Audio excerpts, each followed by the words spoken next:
Good day everyone, this is Letter M. Tagupa and today we're going to tackle about the Chapter 7, Different Learners in Marginalized Groups, specifically the abused children and the children in conflict zones. So let's first talk about the abused children.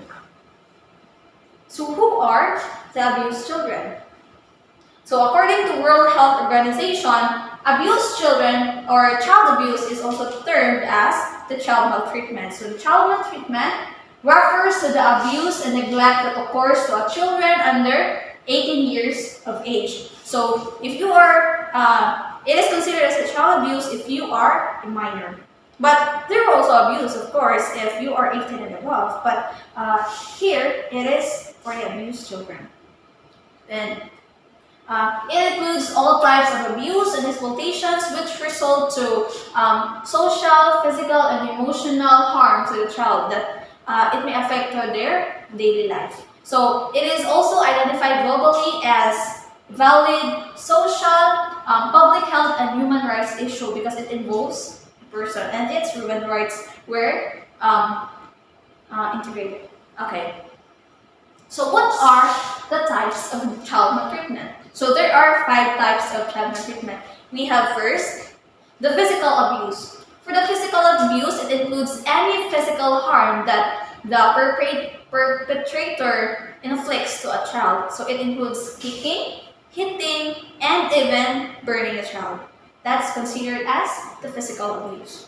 Next, we have the emotional abuse.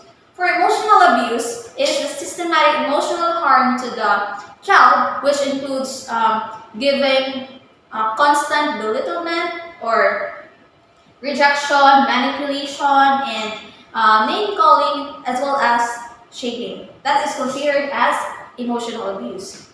Next, we have the type of child maltreatment, the sexual abuse. So when we say sexual abuse, then it is engaging the child in any sexual activities na napugos siya. So it may be rape, molestation, fondling, or even engaging the child in child pornography or any other sexual activities that the child does not permits to or napugos. That is considered as sexual abuse.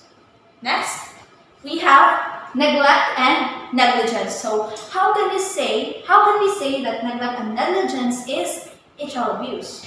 So in here, it occurs when the child's needs or basic needs, the love, care, and support, the home, shelter, clothing, and other necessities, the basic necessities that the children must have are not met. So for instance, it is like it may be physical or emotional consequences that makes it an abuse.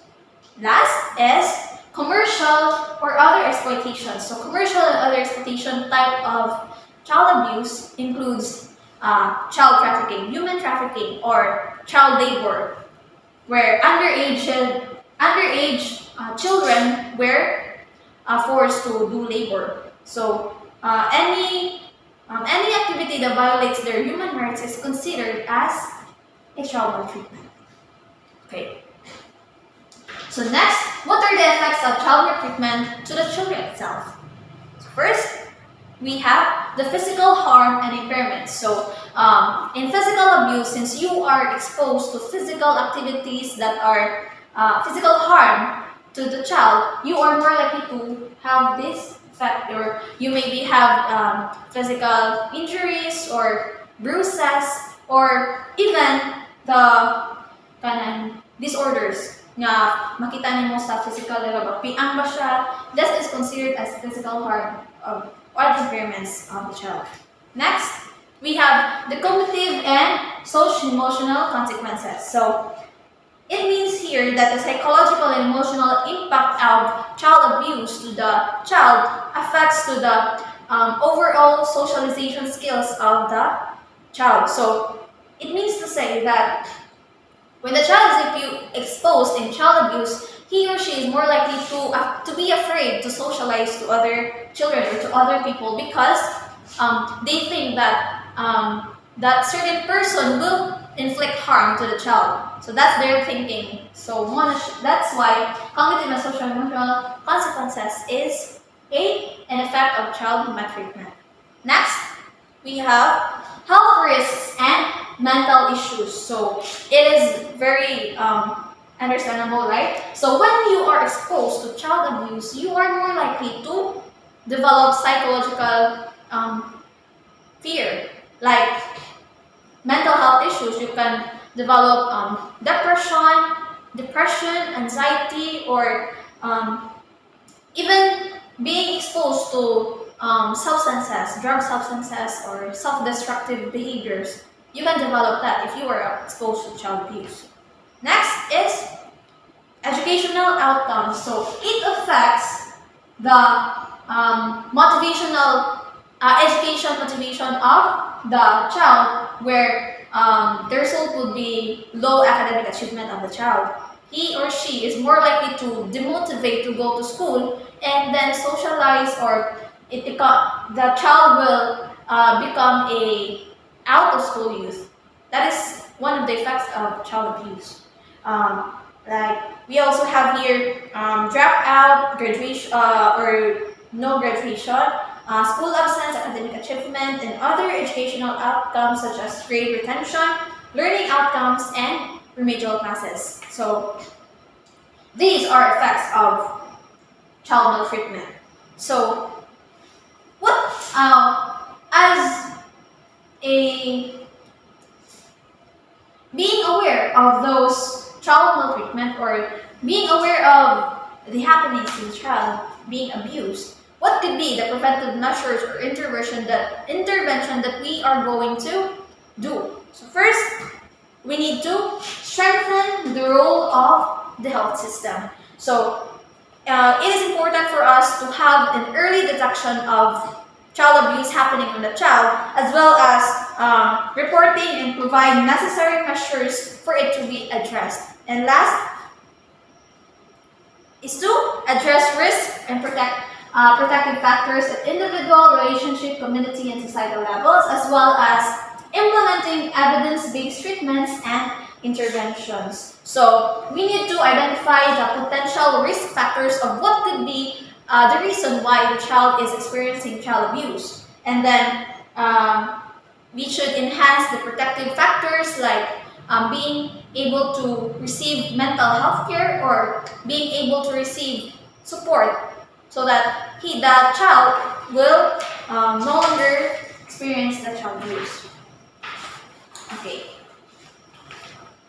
So in connection to that, it is important to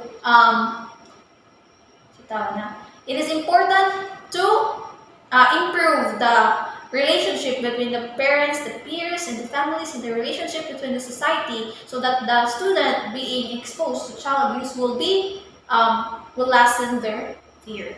Okay. So that's all for the child abuse. And let's proceed to the children exposed in conflict zones or war zones. So who are they? But before that, I have here a quote that all wars, whether just or unjust, disastrous or victorious, are waged against the child. So it means that all wars that it is currently happening in this world will be, may it be disastrous or victorious in their part, the children will always be at risk. Okay? Kadto sila kanunay nga sila di maapektuhan. So that is the quote by Eglantin Jeb. So let's proceed. So who are the children in conflict zones?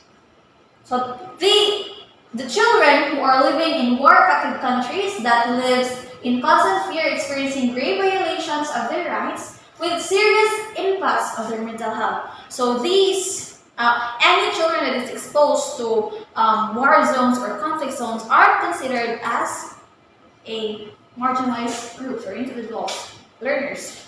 Okay, so these type of children in conflict zones are also exposed to extreme hunger, yes, because they don't have food or shelter or clothing and support from the government. And it is also in conflict zones, the children were being abducted and being used as human shields, being killed, or became child laborers, which is very sad. So, from the survey of the Peace Research Institute of Oslo in 2022, about 468 million children, more than 1 out of 6, were living in the conflict zone. So, and then nearly 200 million children are living in the world's most lethal war zones. So the most lethal war zones include these top 10 countries. So we have here the Afghanistan, Democratic Republic of Congo, Syria, Yemen, Somalia, Mali, Nigeria, Cameroon, Sudan, Central African Republic. So in these 10 countries, most of these 10 countries are located in the African region. So it remained that the African region is considered to have the most number of what? Children in conflict zones. So we have here the United Nations gave the 6 grave violations against children. So they are also considered as the types of violations against children in conflict zones. First, we have the killing and maiming of children. So this is also related to child abuse, or any type of abuse that it is experiencing is present in children in conflict zones. They experience all of those abuse that I have mentioned earlier. So as killing and maiming of children, killing or inflicting physical injuries to the children who were undefended. So that is a great violation against children. Next, we have the recruitment and use of children as soldiers by armed groups. So if they are, most of the children there were abducted and being used as soldiers, or as mentioned earlier, human shields. So it's very unethical for us to think that these children exposed in conflict zones were being used as human shields. Okay. Next violation is the sexual violence against children. So in the conflict zones, the children there were again abducted, and some were even forced to have sexual intercourse or forced marriage. So it is also a grave violation against children because they are being removed from their rights. Next is attacks on schools and hospitals. So in conflict zones, the children there, the children there were not able to pursue schooling or education because the schools and hospitals were bombed. And lastly, the denial of humanitarian support for children, were like medical care or any support that they may have while the war is ongoing.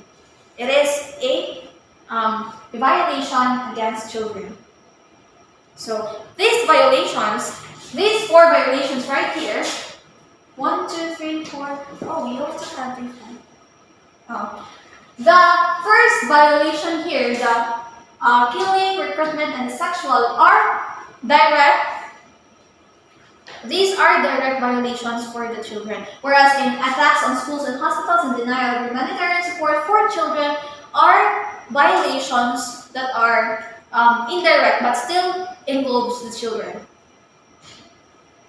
So, according to United Nations and for the Save the Children 2016, these are the effects of armed conflict on children. So first, we have the physical harm and psychological trauma. So when you are exposed to conflict zones, you are more likely to develop trauma because war is ongoing, the gunnings, the bombings, and the attacks on different areas of where you live or that zone makes you to become, to have or to develop trauma. So that's one of the effects. Next is the vulnerability to abuse and exploitation. So when you are, as mentioned, the children there will be are more exposed to exploitation because they are abducted and then being child laborers, or even enforced marriage that is considered as became a vulnerability to abuse. And then their rights and dignities towards their own perspective as a human were neglected, and that is why it became an abuse. And lastly is the educational outcomes. So conflicts disrupts education, denying children the chance to learn and to have their educational achievements, and especially the facilities, the schools, and the hospitals were attacked. So, asa naman sila mag-learn, diba? And then, the books or any other learning materials that are supposed to be present in schools were vanished or nawa because of bombings, and they are afraid to go to school because they want their safety, and if they're in the school, they can guarantee their safety. That is why their educational outcomes or the academic achievement of the student is being demoted. Okay? So what could be our prevention and intervention on the children in conflict zones? So the UNICEF had the change agenda. So the change agenda aims to protect the children in armed conflict by holding perpetrators of child rights violations accountable and keeping children and their communities safe. So the agenda calls for action to stop attacks on children and protecting their rights. Children are coming under attack in conflicts of the world, and that UNICEF wants to save the children for that and to protect them from any harm. So, as an individual, being able to know what are of the current situation having child abuses and the child maltreatment in both conflict zones and in physical normal setting, we as individuals must be able to understand the risks and factors or vulnerabilities for violence against children in fragile and conflict contexts, as well as understanding the protective factors which reduce the children's exposure and experience to violence and trauma. So these I have here listed of what we can do for that. First is to provide a safe and nurturing environment for the children, connect children with mental health professionals, help children find a sense of calm, support access to education, and advocate for the protection of schools. So these five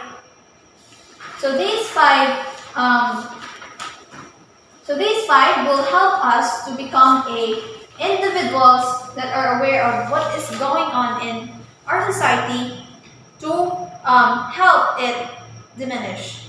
So that's all for the Chapter 7, Different Learners in Marginalized Groups, specifically in abused children and children in conflict zones. So I hope you learned something from this video, and thank you very much.